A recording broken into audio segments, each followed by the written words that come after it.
mano mar chik ne obila kidienje mopogore opogore mano tipo omako kamonjo kendo chwado jopiny mane tugo tuk pool e gwenge ma Nandi Hills e kaunti ma Nandi. Obila makamago hiseo ni ne otiyo kod teko mathoth ne jopiny mano mak kod tipo mar wang' dede e kanda mano timore chieng' tarik 10 mar dwe mar 12 e kar jot moro. Ma e kanda mar wang' dede mane omaki magawa moro e gwenge mag Nandi Hills chieng' tarik 10 mar dwe mar 12 mar higa mokalo. Kanda mano kelo seyo kowuok kuom jopiny mane ochuno mondo duol mochung' ne obila e pacho kae okaw okang' mar timo nonro makende. E kanda ni nyiso chal mar wach mano timore e otieno mar chieng' Jumapil mar chieng' tarik 10 dwene kar saa 5:51 mar otieno. Madirom obila 10 mawuok e tesend obila ma Nandi nomonjo magawa moro kama ne chuo moko dhi nyime kod tugo tuke mag pool. E kanda ni obila nenore ka omanore kod bunde kod rungu kendo monjo chuo matugo pool. E kinde monjno obila iwinjo ka nyisogi mondo gigolo pande mage kendo giler gimomiyo gintiere oko e kinde modeko. Bang'e en chwat ma jogo yudo kapok obila wuok ka weyogi ka ginindo e dier ot. Odiochieng' ma kawuono duol mochung' ne obila e pacho kae oyango nonro mane gisebedo ka gitimo kaluwore kod oteku mathoth mane obilago otiyogo. Kaluwore kod nonro mar kanda mar wang' dede, nonro mane itimo kod bad migawo mar obila marango weche maiye. Nonro makamano opuodhi kod ogai mar obila kendo ndamo mager mar chik dhi kaune kidienje mopogore mag obila. Obila ma idhi kaune gi okang' mager mar chik oriwo OCPD mar obila mano Matinderet, OCS Masongo, OCS Nandi Hills, jatend stesend obila kidieny mar RDU Masongo Camp, jatend stesend obila kidieny mar GSU Masongo Camp, jatend stesend obila kidieny mar ASTU Masongo Camp. Okang' makama okaune jotend obila makamago mag gwengego kaluwore ni gin ema gichung' ne obila mane seyo kod tiyo gi oteku mathoth. Apiso gai mar obila kotudre kod duol mar obila NPS bendo yango ni jotend obila ema nitiere kod ting' mar neno ni oganda odak gi kwe kaachiel kod arita makare. Duol mar obila NPS kata kamano ochwalo ote mar goyo mus ne oganda mane omonj e kinde makamago ka giyango ni chik biro kawo kore. Sharon Ong'aw, Ramogi TV.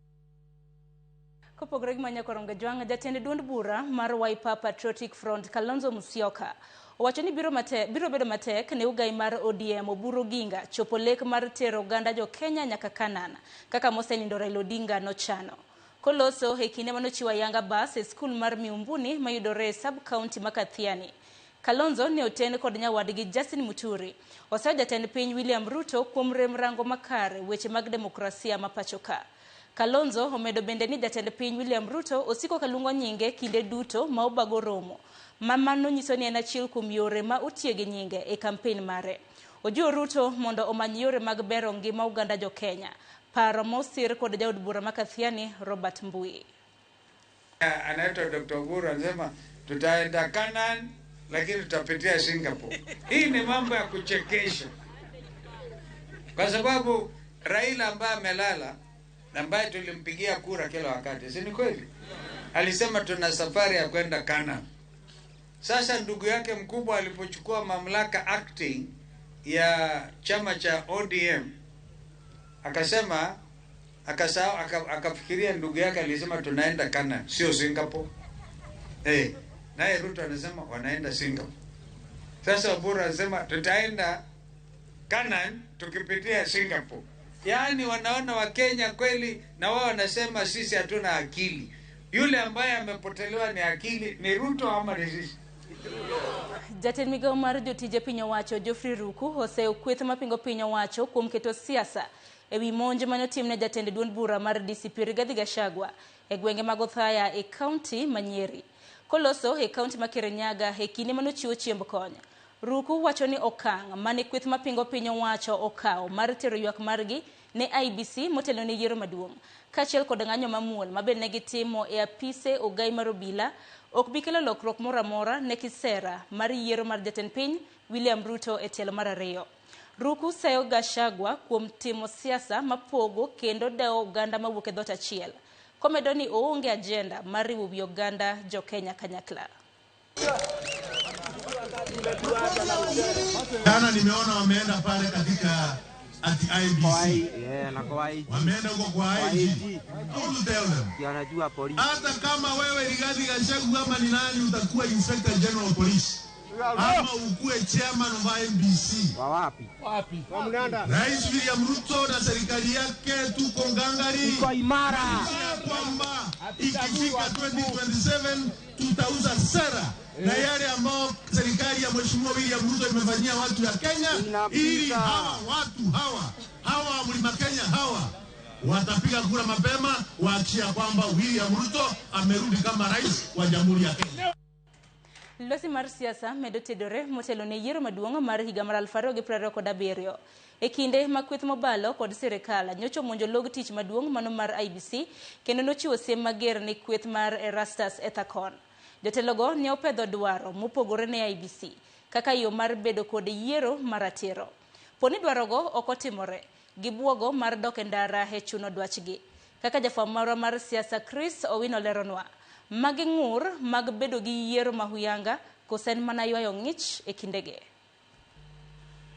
E log tich maduong' mar IBC ma anniversary tower e bore Nairobi, kweth mobalo kod sirikal ne omonjo commissioners mag IBC ewi ikrok margi ne yiero maduong' mabiro. Jotelogo ma oting'o ogai mar DCP Rigathi Gachagua, ogai mar Wiper Kalonzo Musyoka, jalup ogai mar Jubilee Dr. Fred Matiang'i kod jatend PLP Martha Karua e kind jotelo mamoko ne obwogo mar luongo ng'anye pacho kae mangima poni IBC ok oketo tim dwaro maggi.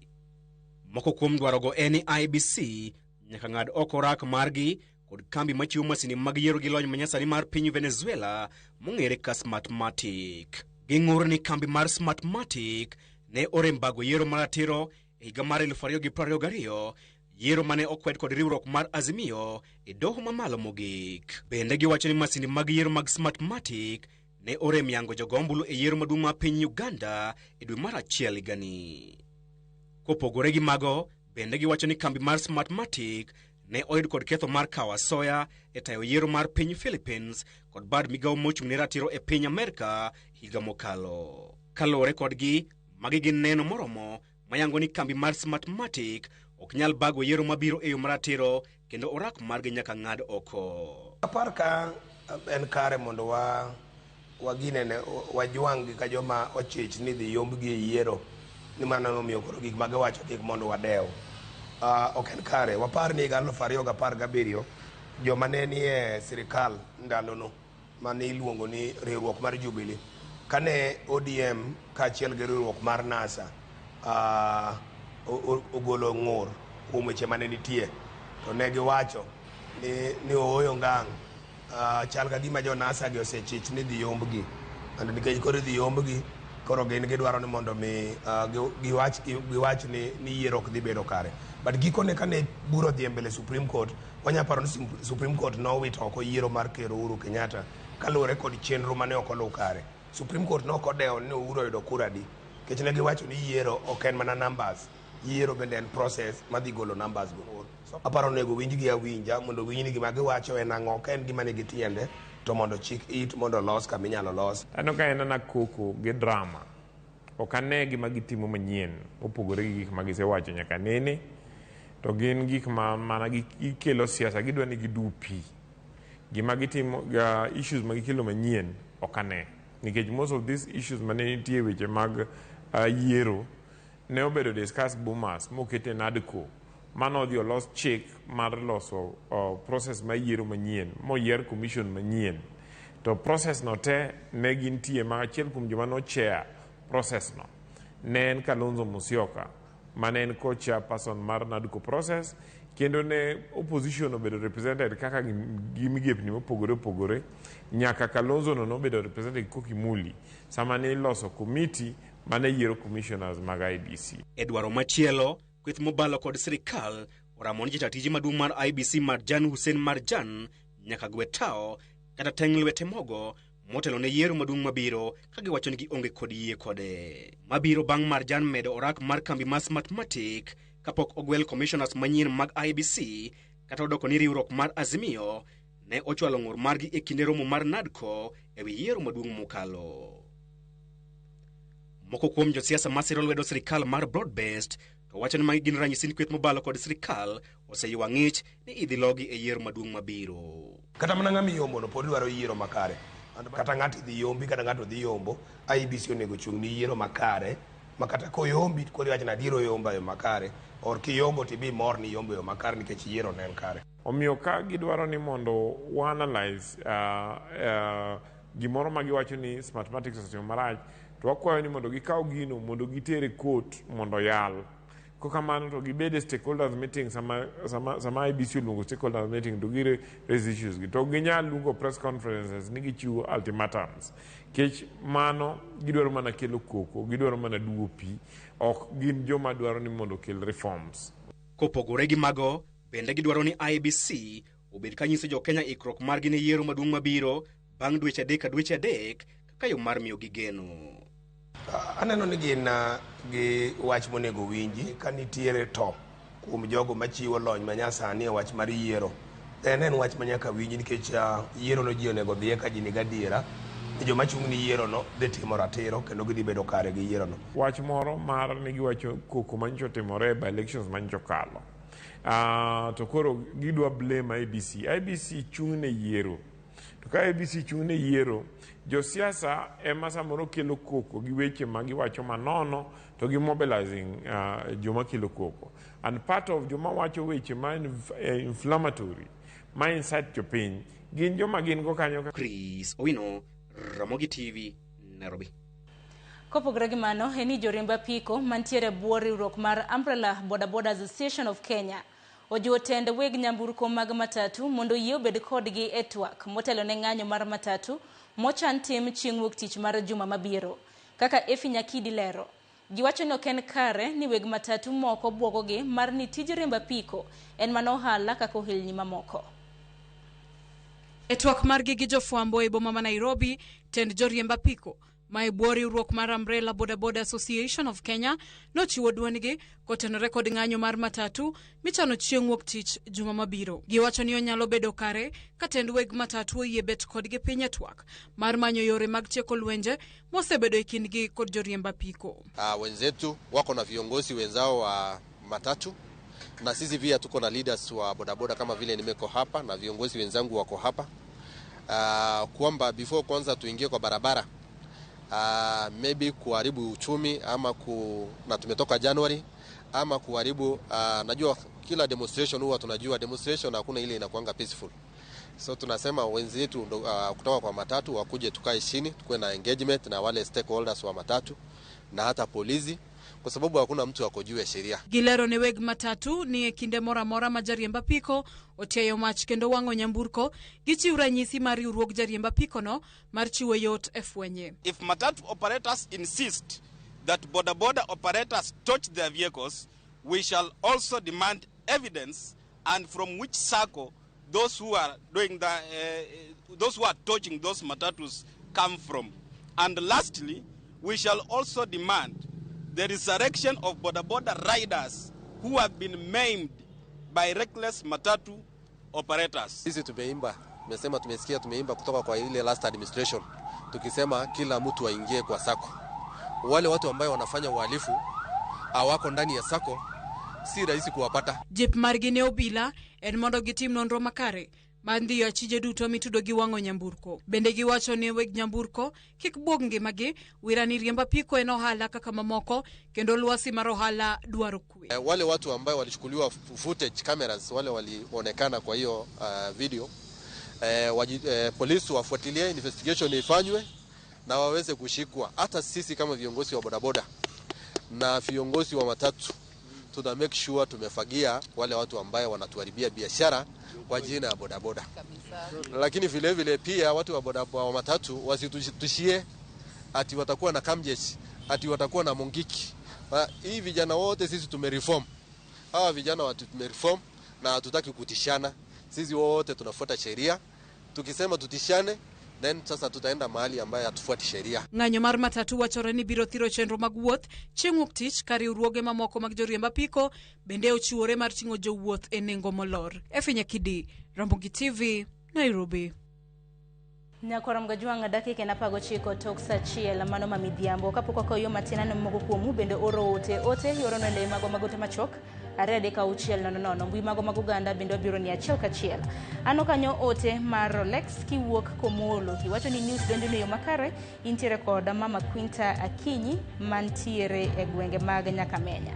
Ramogi TV Mabarak Ndama wuod wathong'er kadem iwacho ni moko dita mipimo iwacho ni wora ahinya manila panilo soko tenre kod masira marapaya mano juko jopuonje bade mano mar jopuonj mar Kupet katika Manyakwar Mgajwang med oro ote makamaga biro bedo kasomogi kadhi nyime kod weche manyien gi sani wakaw yo matin aduogi mathoth e chenro marang'ich welo ikidhi mabor.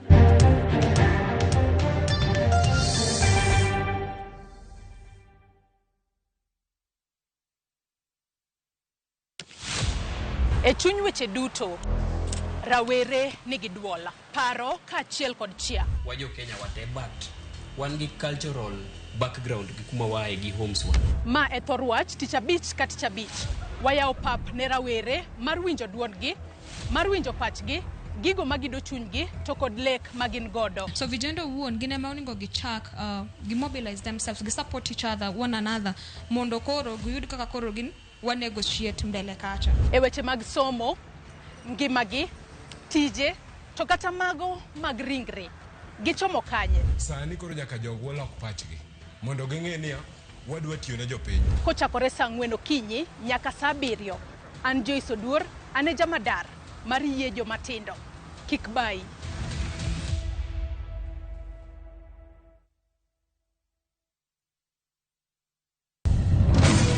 Beikori mar doke pacho kama sigendni ilero gi mor kod sunga mar luo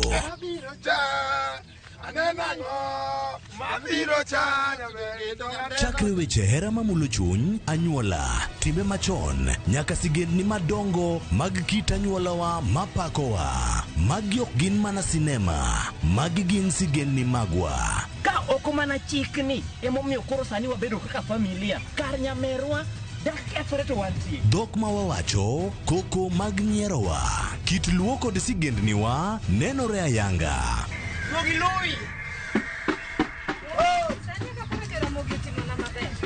Winam Cinema Jumapil ka Jumapil saa 2 kod saa 4 mar otieno mana e Ramogi TV.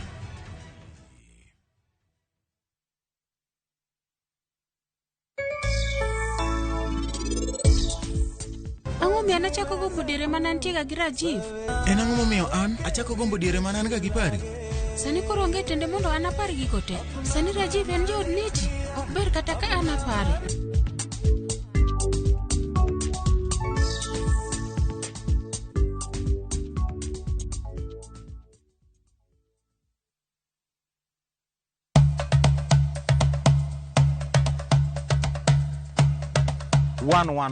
chenro malero kitwa gi timbewa kod puonjo dholuo. Sani upuza ni uluongwa na mabuda. Koro mwan mabuda ni girieko mwan koro mathin ma on kuro maru ng'eng'no. Ema osokelo nu seda. Wasewuotho mar kelo ni juok ogandawa kod ber magisekelo e ngima onagi. Dayo ne puonjo nyathi manyako kosechope ode puonje kaka onego oriti family mare. Udrikoda an James Rabala Kwase Rajabu Owarga Chie. 111 Ngeso ka ngeso saa 1:45 otieno.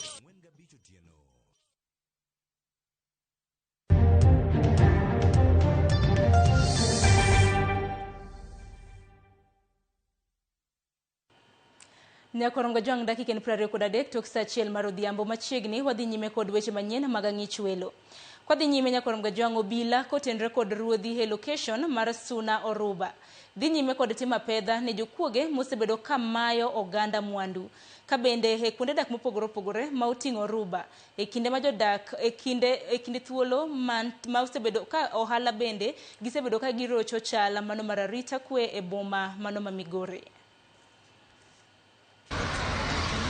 Ywak ma otende kod rochruok mar arita kwe boma Migori ma osegol kod oganda ma oting'ruok mag jodak e kaunti ma Migori ma bende ong'ere kaka Migori Residents Association osewinjo tinde arita kwe osechako wuok oko mar timo pedha ne jokuoge kaachiel kod jomaundu. Odiechieng' manyoro mwandu mopogore ne oyudi e kinde apedha mane otim kod tinde arita kwe e kar dakno Moruba, apedha bende ne oweyo ka chiji ariyo ne omaki. Team operation kane wan gi OCS Telewa, Chief Inspector Moruba, gi officers duto Moruba, gi community masebedo ka konyowa. Omiyo no mako gik muneno man piny kagi, koro gin Oruba Police Station ka, koro ng'ata magiri olal, obiyo check ka. Omiyo no achaka pedha ni chakre saa 3 motieno, mwadhi nyaka saa 10 motieno kwa manyo jogi. To wakia kaka jok moko no information mamoko ringo. Leo tumeona kama wamejaribu kufanya kazi. Na bado tunaomba idara ya security hasa Oruba wajitokeze, tusirikiane na wananchi, tufanye hii kazi pamoja, tena tujue eti wahalifu ambao wako ndani yetu ni wakina nani. Jotendari tego yengo maksuna bet koro kono ganda mondo koti kod gima chiegni mate mapedha kendo makachije maitudo kod kuo. Agoero kamano ne community moyie miyowa support mondo ginyiswa joma kwalo gik moko.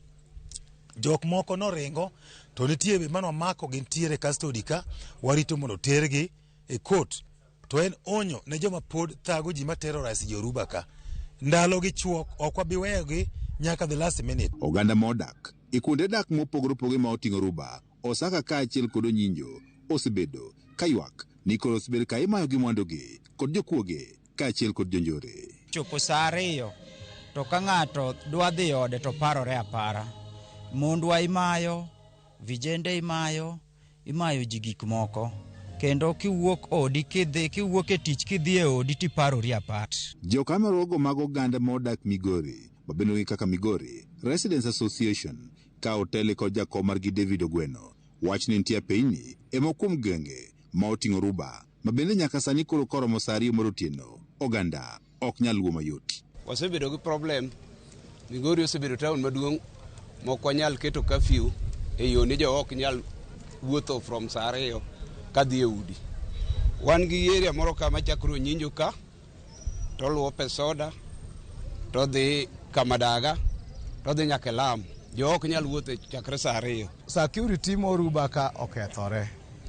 Tere ni ok nyal wuotho gotieno, giwuotho gotieno itong'i. Ok nyal loko within from stage ka nyaka loka cha kata yoko genya kocha. Kuondo osekwal several times kendo nuoya. Giwach oganda mathoth ma oting'o johala osewito mwandugi e lwet jokuoge ma osebedo ka koro muko kuondegi mag timo ohala kaachiel kod kata ute magidake. Kwayi nano ng'eny. Kuo kendo nitie mibire to ot to intiere i ot ka makaw gige ot madhi. Piny maru nyaka wayud cases mag maundu, jomo magigegi, oma simbegi, oma pesa, otur duknigi. Jodak ma Migori dwaro mondo koro med ji weche mag arita ka giwacho ni obila bende koro nego medi kendo nyamburko mag obila bende koro medi e tesend obila no Moruba. Wadawacho ni wakoso polise moromo Oruba Police Station kacha. OCS maro setiyo maber kendo wanyalo pongezi go kabisa. Mokwongo wango gi gari minyalo patrol go within town, machando gari, machando tinga. Wakwayo the police department mondo olu cases mosebedo reported go. Mar ariyo ne wakwayo jopiny ni kanitiere ng'ami chich godo to idhi ka police mondo iter nyinge. George Juma, Ramogi TV, Migori.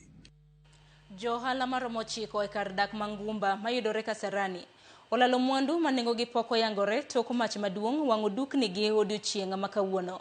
Johala go wacho ni nyalo bedo ni majno ne ochak gi joma poko yangi kaluwore ni dakika matin tok mach chako. Ne gineno ng'at achiel ka ringo koa kuom mach kumana mach ochakore godo.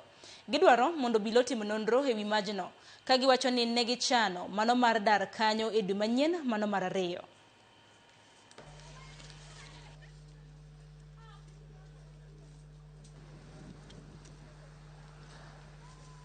Materials za watu pia zimeenda. Hapo ndani nilikuwa na machines 2 zote zimeenda. Na hapa mimi sina mali pengine pa kufanyia kazi. Hapo ndio nilikuwa napata mapato yangu. So sina chochote, nimebaki hivyo vile unaniona. Uchunguzi ifanyiwe tuone ili tupate haki yetu na tujue shida ilitokea wapi.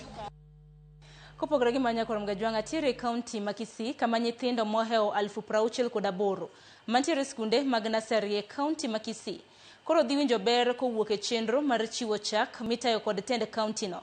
Mageto ting'o malo kwan nyithindo madonjo e skunde mag ECDE kod neno ni chal mar ngimagi bende obedo maber. E chenro no mageto skunde mag ECD 697 mayudore e wards 45. Tend county ma Kisii wacho ni biro konyo e guro mise motegno ne nyithindo mag ECDE kendo miyo thothgi medo chopo e skunde maonge leo. Koloso e kar tiegruok mar Kisii Agricultural Training Center e kinde yango chenro no. Gavana ma Kisii Simba Arati owacho ni chenro no en siro motegno e manifesto mare. Bende medo ni chenro no biro ting'o malo ochumi e yore yawo thuolo mag tije mago ne rowere kanyakla kod jous chak. Launch of ECD school feeding program, providing milk to our youngest learners, is a living testament to that commitment. This program is not just about milk, it's about justice, equity, and opportunities. It's about ensuring that every child, regardless of where they come from, has the right to grow strong, to learn with energy, and dream without limits. Na gavana ile vitu amefanya, hii klasi amejenga, hii maziwa imekuja, ni ile pesa ambayo ilikuwa inaibwa, ameizuia haijaibwa. Ameweka badlock kubwa, amezuia pesa, ndio hiyo pesa amezuia imeleta maziwa. Amefanya vibaya ama amefanya vizuri? Kapod mane county ma Kisii, familia moro e gweng' ma Kiamamundu Nyaribari Chache e county ma Kisii ywago ratichgi tok wuodgi go kod jarit lande moro ni wira ni en jakuo e aluora magikumu. Kevin Nyamweya wacho ni nodhi duong'o dhot mano mar osiepne mwacho ni nerik onge e sechego.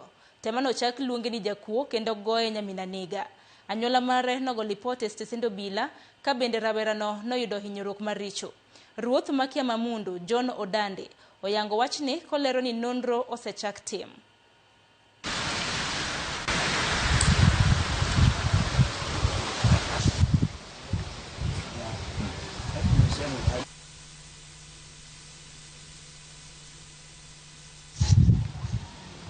Sasa mimi mtoto wangu hajawahi ibia mtu. Mtoto wangu ni mwanafunzi, amefanya form 4 this year, last year. Sasa mimi ninaomba haki ya mtoto wangu itendeke. Sijaona tangu siku hata step yoyote yenye imechukuliwa. Ninaomba haki kwa mtoto wangu. Tunapiga asante kwa ile chief ambaye alireact within time akasaidia uhai wa mtoto. Lakini tunaomba serikali, more particularly the county command of Kisii, hawa jamaa wote ambao walikuwa wanashirikiana kuchapa huyo kichana wakuwa arrested na wakuwa charged in a court of law. Akaanza kutoa marafiki zake kwa ploti, wakaanza kunichapa na makebo na panga, wakisema mimi ni mwizi. Hao wote washikwa, wafunzwe adabu kwa sababu mimi sijaibia mtu yoyote.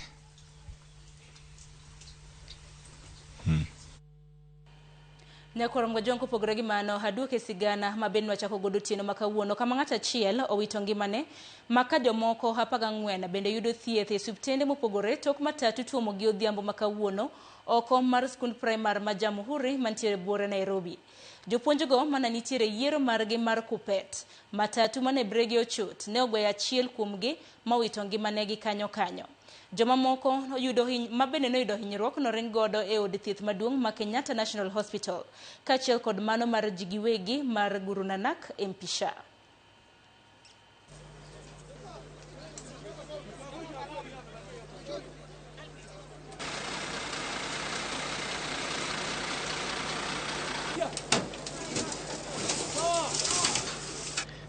The bus really passed with a high speed.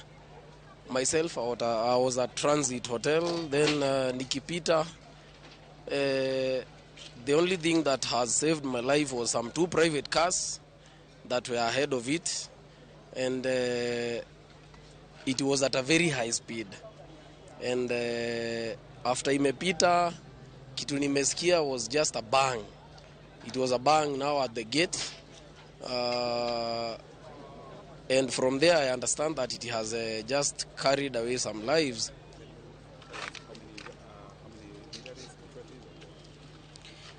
The injured casualties, as I said before, were 8. I mean, in total, there were more than 10, but the ones we saved at St. John were 8 in total. So what type of injuries? The type of injuries were contusions, abrasions, bruises in lower extremities and upper extremities. Yeah. On reaching at Jamhuri Primary Gate, where Kupet Nairobi Plunge election was taking place, the said motor vehicle lost control as a result of brake failure and veers off to the left side. As a result, it crashed on roadside guardrails and overturned, killing 1 pedestrian and wounding 14 of them. Mos makende hodhine familia mar japuonj mano itongi mane kanyakla kod jopuonje mamoko mabende ne yudo hinyruok makoni kod kocha e masira makamano. Nyakorom gajon dakika 35 tok saa 1 mar odhiambo akayo matin hadugi mathoth.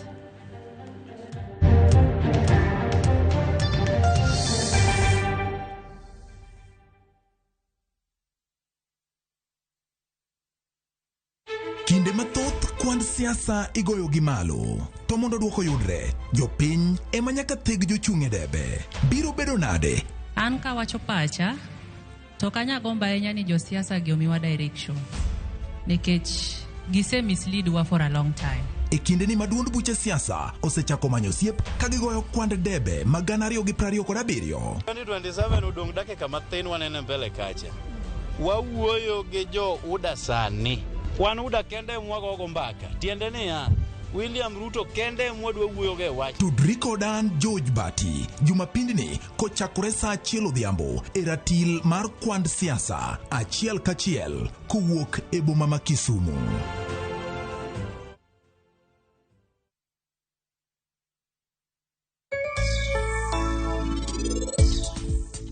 Anagwedhou. Sani koro niti pek, to danwa ka igwedho pari mondo bed gi nyathi. Magi korang'o?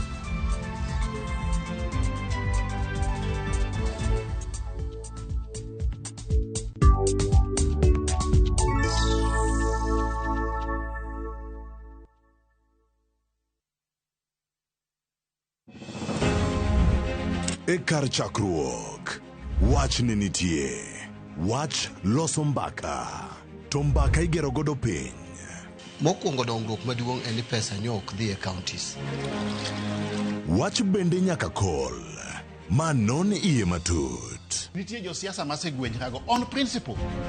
Wuok tich juma ka juma wakelo ni chenro ka wuok oko mar manyo penjo mopogore opogore gidwaro mano mar yudo duoko makonyo oganda mana ka wantiere kar kae chenro ni mar mbaka oromo. Ng'iyo ni jok manoko gi e gidhi nadi ma e siro ma wachung'e kaka diaspora affairs. Wuok tich saa 4 nyaka saa 7 mar odiechieng' ka watimo chenro ni mar mbaka oromo. Omiyo wuoth koda. Ma en chal mar Kenya.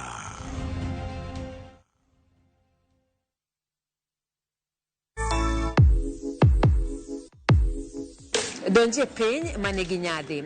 Kama gimora mora nyiso sigana mar kit nyadhi momedore. Kochakore kido kod tim oganda, wuodhe manyangafu materie kuonde moyiedhi e kind mamoko. Tudri koda an Simtos Okinda kateri e wuoth moyiedhi no nikech ngima idago dichiel.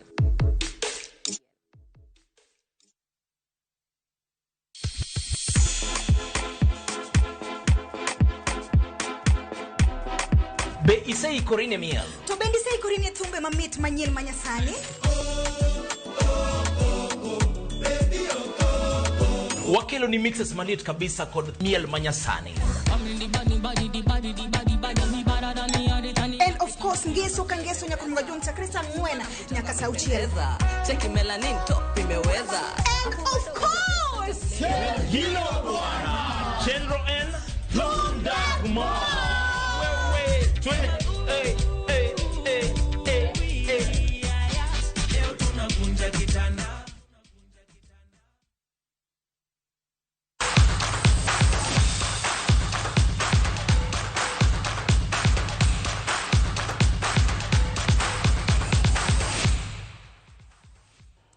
Nyakorongo jang machiegni mesama roche tuke.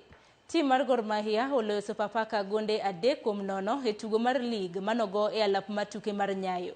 Gor ema pod omako wirwath e lig gi point 40 bang' tuke 18. Gonde mag Gor nologi Franco Odhiambo, Sylvester Wino kod Ebeneza Asifua. E tuke mamoko manogo odiochieng' ma kawuono, Kakamega Homeboys Odhiamodhi gi Mara Sugar gonde 3-3. Eka KCB oloyo Mathare United gonde 2-1. Tusker FC bende Odhiamodhi gol 1-1 gi Posta Rangers.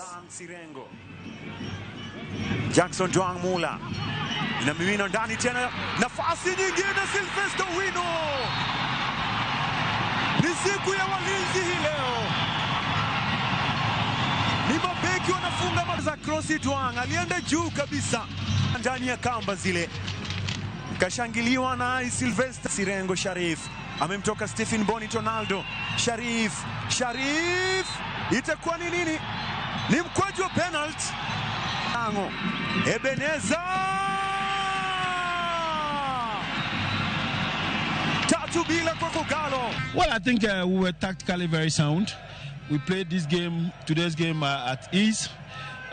All the things that we wanted to do, we did it in the first half. We were a bit superior than the opponent. What was not too good is what we did in the second half. We created a lot of chances, and we must be ambitious, in terms of, you've scored 3, it doesn't matter. If you get the next 3, you have to score.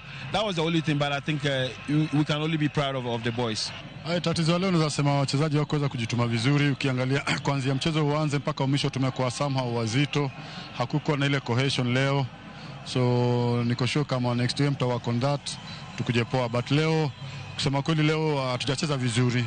Ndio tumepoteza, but hatujacheza vizuri. Tumecheza vibaya sana leo. Kwanza kama hatuna mpira tulikuwa hatuwezi fikia wachezaji wa Gor Mahia, alafu pia communication yetu pia katikati ilikuwa imepotea kiasi. Kopogore gi mano, tim mar nyiri mar Kenya marowere Rising Starlets medo tuyo okanda e seche magikore ne tugo e kindgi kod tim mar Tanzania e tuke mag laro thuolo mar dhi e World Cup. Tim no mipuonjo gi kocha Jacqueline Juma biro bedo weg pacho e alap tuke ma Ulinzi Complex kama gidhi rakore gi